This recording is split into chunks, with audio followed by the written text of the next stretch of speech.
Imagine walking into a dealership, signing paperwork for a $160,000 luxury SUV, and watching 60% of that money evaporate before you even finish paying it off. That is the reality for owners of these 6 luxury SUVs. Vehicles that were supposed to signal success are now bleeding money faster than almost anything else on the road. And the worst one on this list loses so much value that used examples are now selling for less than a Honda Accord. A $160,000 vehicle going for Accord money. These are the 6 luxury SUVs that are basically worthless in 2026. Number 6, the BMW X7. The biggest SUV in BMW's lineup starts at nearly $88,000, and that is before you start ticking option boxes. Fully loaded examples push well past $130,000, but here is the problem. After 5 years, the X7 loses 58% of its value. On a typical example, that is roughly $50,000 gone. BMW's flagship 3-row SUV sits in showrooms looking like the ultimate family hauler. Twin turbocharged engines, 3 rows of genuine luxury, technology that rivals anything from Stuttgart or Ingolstadt. But the used market tells a different story. RepairPal ranks BMW 30th out of 32 car brands for reliability. Average annual repair costs hover around $1,000, and those are just the routine fixes.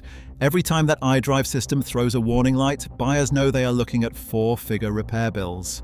The X7 is a fantastic vehicle to lease for 3 years. Buying one new, that is a $50,000 lesson in depreciation. Number 5, the Lincoln Navigator. Lincoln's flagship started life as a genuine challenger to the Cadillac Escalade. The Navigator L extended wheelbase version pushed prices past $115,000 with the right packages.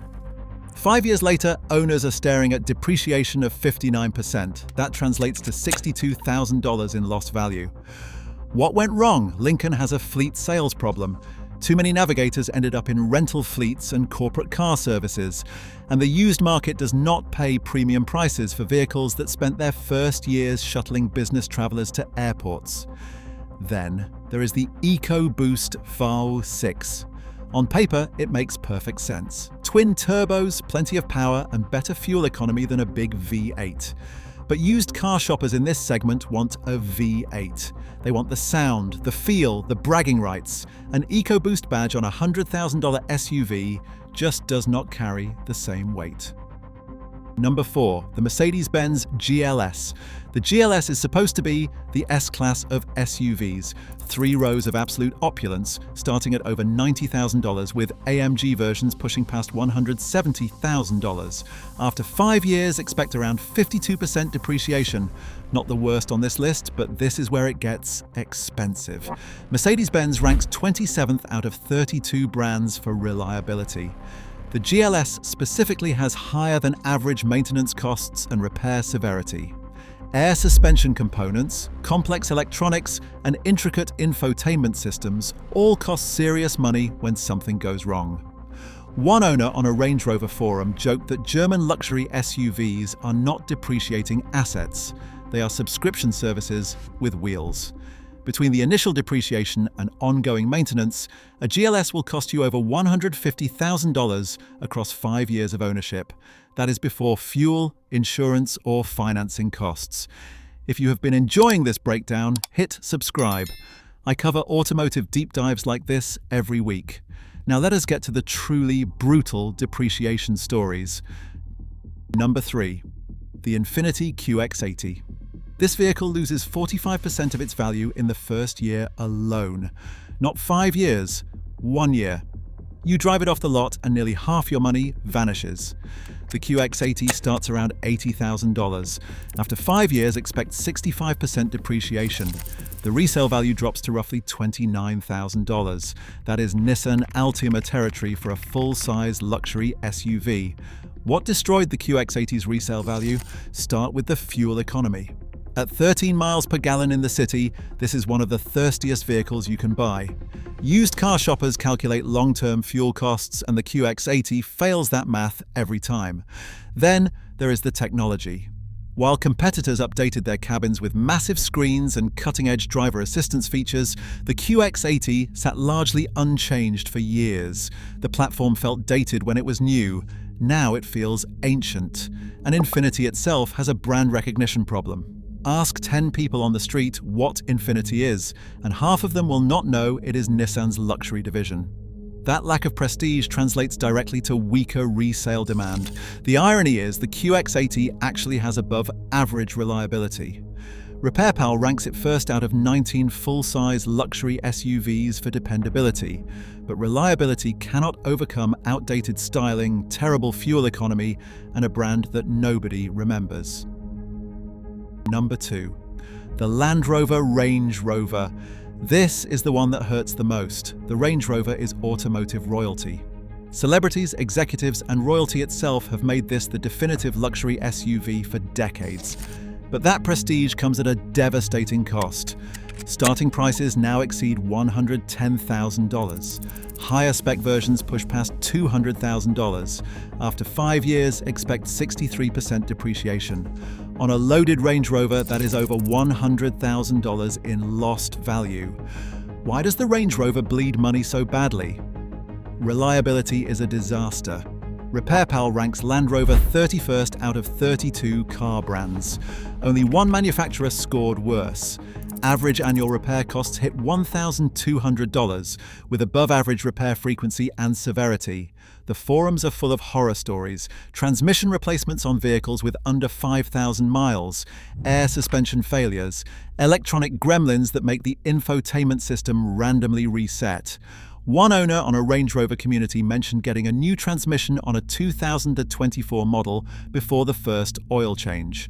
When the warranty expires, Range Rover ownership becomes genuinely frightening. Used car buyers know this. They are not willing to pay premium prices for a vehicle that might strand them with a 5-figure repair bill at any moment.